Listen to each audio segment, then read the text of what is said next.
तो जो अंग्रेजों के बनाए हुए कानून थे जिसमें उनका दंड का विधान था, अपने शासन को प्रतिस्थापित बनाए रखने के लिए स्थान पर नागरिक सुरक्षा संहिता, उन तीनों का इसमें डिटेल तीनों एक्ट जो पारित है उसका है। इसलिए हम लोगों ने कहा कि अपने अतिथियों को ये तीनों किताब का हम लोग डिस्कशन करने वाले हैं। इंडियन एविक्ट एक्ट और पेनल कोड में फर्क क्या होगा? जी, इंडियन एविक्ट एक्ट जो शुरू हो रहा है और पेनल कोड जो ब्रिटिश के समय से चलता आ रहा है, इसमें आईपीसी था, अब बीएनएस हो गया और भारतीय दंड संहिता जो कहा जाता था और वो भारतीय न्याय संहिता, उसी पर विचार के लिए हम लोग बैठे हैं।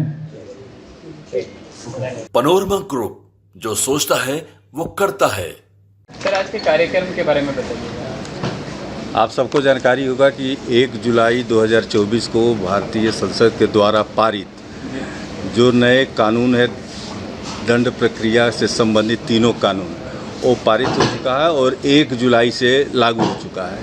तो जो अंग्रेजों के बनाए हुए कानून थे जिसमें उनका दंड का विधान था, अपने शासन को प्रतिस्थापित बनाए रखने के लिए उनके द्वारा जो कानून बनाए गए थे, उसे कांग्रेस की सरकार भी ढोती रही। जब हमारी सरकार बनी तो लोगों को जो भारतीय चिंतन है कि दंड नहीं न्याय, तो हम लोग न्याय संहिता उसको प्रतिस्थापित किया और इस आधार पे जो दोनों कानून में अंतर रहा, उस अंतर को लोगों के बीच समझाने के लिए और लोगों को जागरूक करने के लिए हम लोगों ने ये कार्यक्रम शुरू किया है और इसके बाद हम लोग प्रमंडल स्तर पे फिर जिला स्तर पर भी लेकर के जाएंगे और लोगों को कानून के संबंध में बताएंगे। इसकी शुरुआत आज पटना से हो रही है।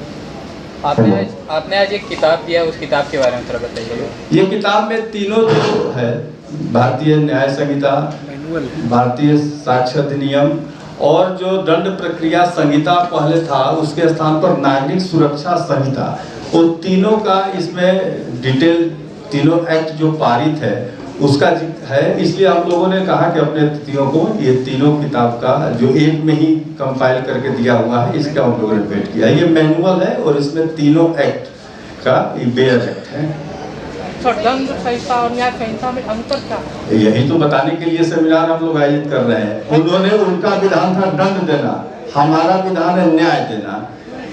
तो न्याय के अंतर्गत एक दंड एक पाठ होता है जिसमें किसी को दंडित करके लोगों को न्याय दिया जाता है, लेकिन उनको सिर्फ अपनी राज्य स्थापित करने के लिए अंग्रेजों ने दंड संहिता बनाया था और यही मूल अंतर है जिस पे अभी डिटेल हम लोग डिस्कशन करने वाले हैं।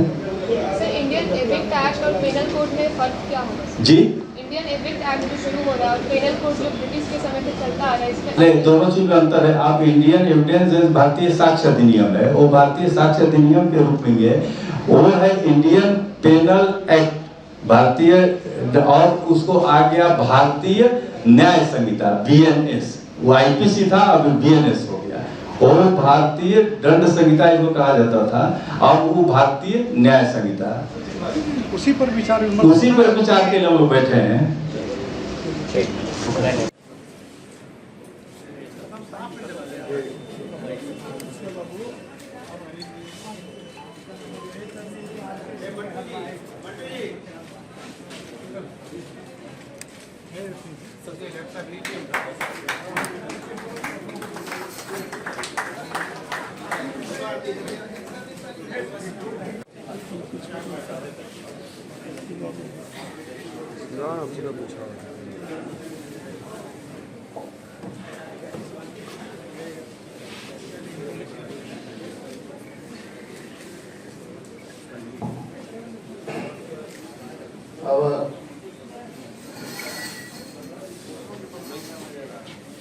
अपने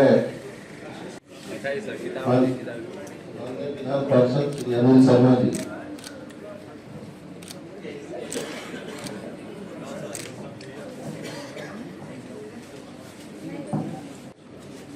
टोटली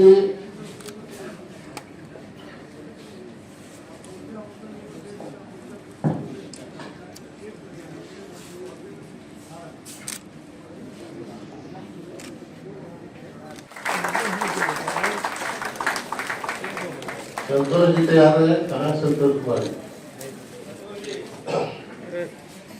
पनोरमा ग्रुप, जो सोचता है वो करता है। अगर ये वीडियो पसंद आई और वह बिहार के राजनीति और बिहारियत से सरोकार रखेनी तो सब्सक्राइब बटन दबा के चैनल के सब्सक्राइब कर ली। ओजे एगो घंटी बा, ओकरा बटन दबा देला से कुल सटीक और मारक खबर रुआ मुफ्त में मिल जाई। अगर रुआ पत्रकारिता के हमनी के नया प्रयोग में सहयोग कर चाहतानी तो ज्वाइन बटन दबा दी। पेटीएम नंबर नोट कर ली 9386816700।